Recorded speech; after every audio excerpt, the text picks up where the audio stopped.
こんにちは、隙間のリリーです。目で読むためのハワイ語ミニ講座第5回目です。よろしくお願いします。今日はメデにもよく出てくるハワイ語ウカを取り上げたいと思います。ウカというと風景描写には欠かせないハワイ語なんですけれども、そこからどんな風にイメージを膨らませたらいいのかな、イメージを膨らませるために知っておきたいことをお伝えしたいなと思います。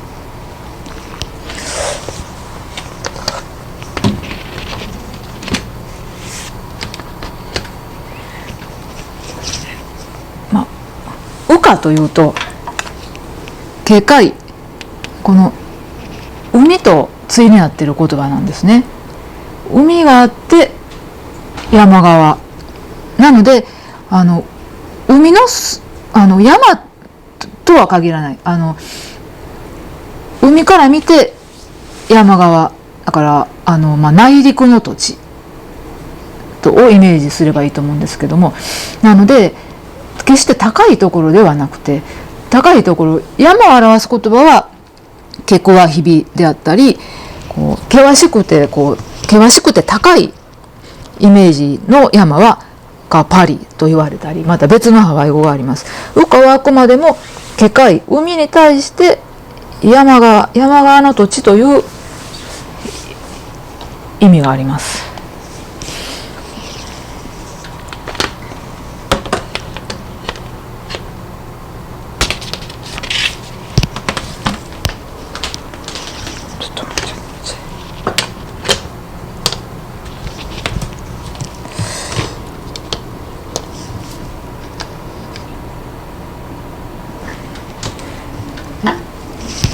ウカも、内陸山側の土地という、名詞なので、カウカと冠詞をつけて使われることもあるのですが、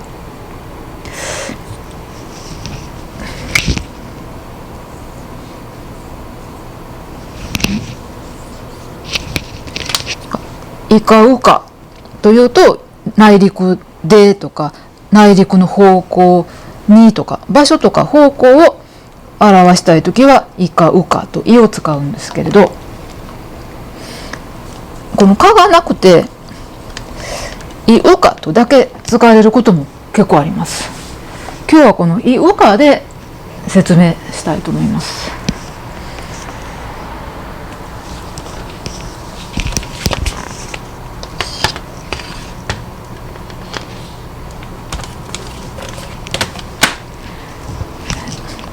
イウカ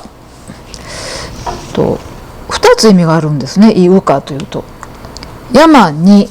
何かがあるというような時のイウカと、山に向かって進む、山に向かっていくっていう意味、山の方にという意味と2つ使い方があります。イウカで、これとこのイとよく似た使い方をする言葉にという言葉があって、ウカという言葉もよく使われるんですけれども、こちらの方は方向を表すことはなくて、ウカ、山に何かがある、家があるとかお寺があるとか、点な感じですね。方向ではなくて点の意味があるのがで、イウカは点であったり、このアットとかインの意味もあるし、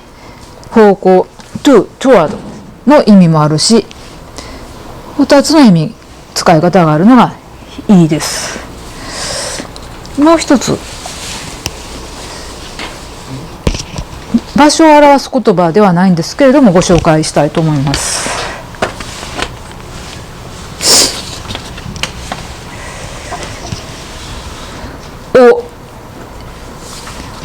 イウカでもウカでもなくてオウカっていう言い方があります。こちらのオは何々のとか何々に属するっていう意味があって、例えばカプアオウカというと山手の花、このオをノーと訳して山手の花っていうような訳し方ができるんですけれど、じゃあこの山手の花と山に咲いてる山にある花花っていうのはどういう違いがあるのかをちょっとお話ししたいと思います。このイウカとかマウカの方はその山に一時的にその花があるっていうようなことを表す場合もあるんですね。例えば鉢植えの花なんかを山に持って行ったとする。そしたらその花は山の上にあるっていうことになってイウカマウカって言えるんですけれど、このオウカの方は一時的に山にあるのではなくて、その山に根付いてる、そこの山の山で生まれた、ネイティブであるっていうような意味が含まれてるんですね。でこのことがなぜ大事かというと、このカプアっていうのがお花を表すだけではなくて人を表す場合がハワイ語の特にメレでは多いです。ですからカプアオウカっていうと、その山にその土地に根ざしてるその土地生まれの人っていうようなことを表現している場合があるんですね。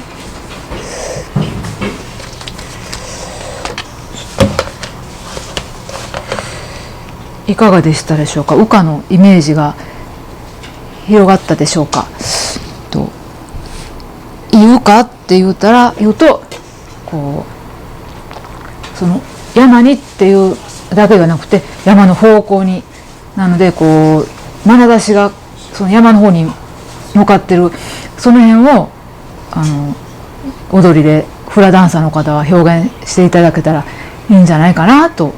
思います。ハワイ語ミニ講座第5回目終わります。